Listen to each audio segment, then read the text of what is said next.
So I'm going to be switching around the way I do things a little bit on the channel. The last video I put out, I made the announcement that the channel is now Pike North Property Group.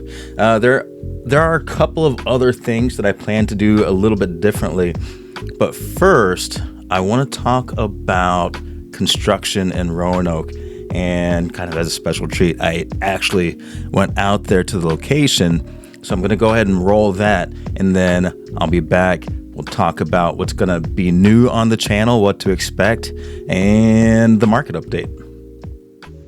The information in the following segment can be found in Community Impact. I'll leave a link in the description below.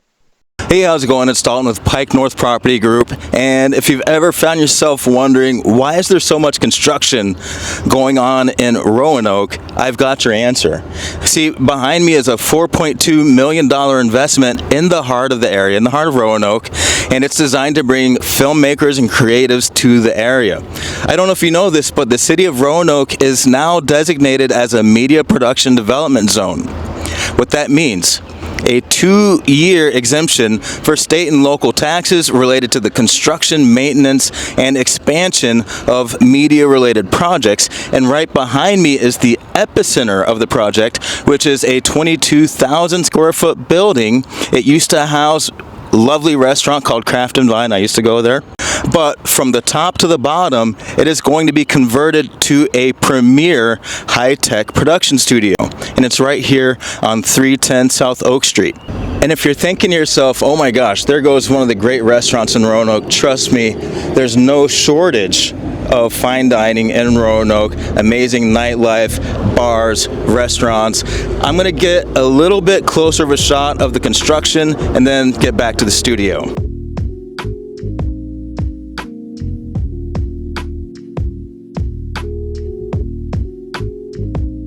All right, so I just walked over there, got some closer shots of the construction. There's a little bit of construction all over the place here. I'm gonna swivel the camera so you can see this crane up here. I mean, it's looking like, have you ever seen construction by large skyscrapers? You got the cranes and everything. Now, it's quite the scene if you're used to kind of a sleepier Roanoke with 1- and 2-story buildings. Craft and Vine, that building has always been one of the taller ones in the area. But with the size of the cranes, you know, maybe there's a city ordinance, I'll have to look it up, that says that buildings can only be, you know, 3 stories tall. Well, these buildings are about to be very busy. One more thing that I figured I'd point out is that the construction of the highway or road or whatever on 377 going from the more Keller South Lake area to the more Roanoke area, that construction is complete. I used to hate driving down this way because it was like a 2-lane road, kind of hard to get through. That's done. That's all opened up now. So it's actually a really good place to traverse. So just a couple more thoughts on that. I think that is a beautiful idea. I love when local neighborhoods, or, you know, just neighborhoods in general, have some industry that is more than just, you know, the grocery store or the coffee shop. And don't get me wrong, those things are very important. I love grocery stores and coffee shops, but it is very cool when you see investment and industry coming to what can typically be considered a more suburban area or something like that, because you need a forcing function to drive people in, to keep the neighborhood fresh for jobs, quite frankly.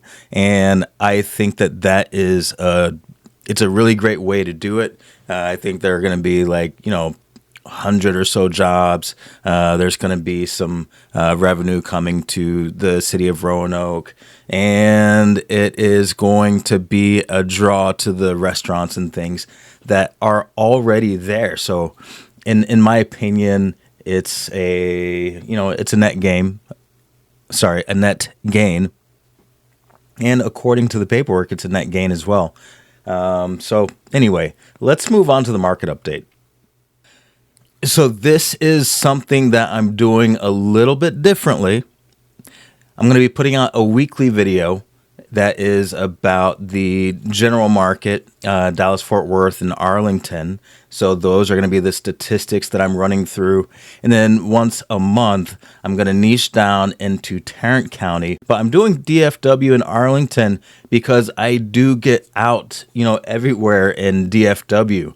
And it's an area that I am really, truly fond of. So many different locations, and I want to be able to share those with you. But we're going to get to the meat and potatoes, a market report. The median list price in DFW-A, and I'm just calling it -A because of Arlington.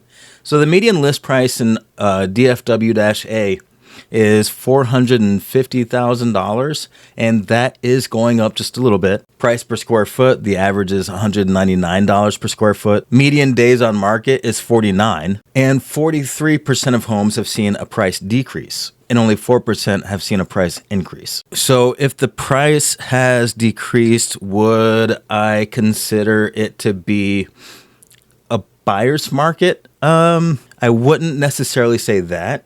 I'd say the advantage is still ever so slightly with the seller, but when you go to sell your home, it really should be in great condition. Gone are the days where you can have a big old hole in the ceiling or whatever, and people are just clamoring to get in, and they'll buy anything, no inspections, no nothing. As a seller, you're going to want to start looking into concessions, and you're going to want to make sure that the home is really in good condition. It's got to look and honestly and be well maintained, because buyers are going to be a little bit more finicky, and they do have a little more option. And we're moving more toward a balanced market where both buyers and sellers have to play their part. And as far as mortgage rates go, the average for a 30-year FHA, it's about 5.93% today.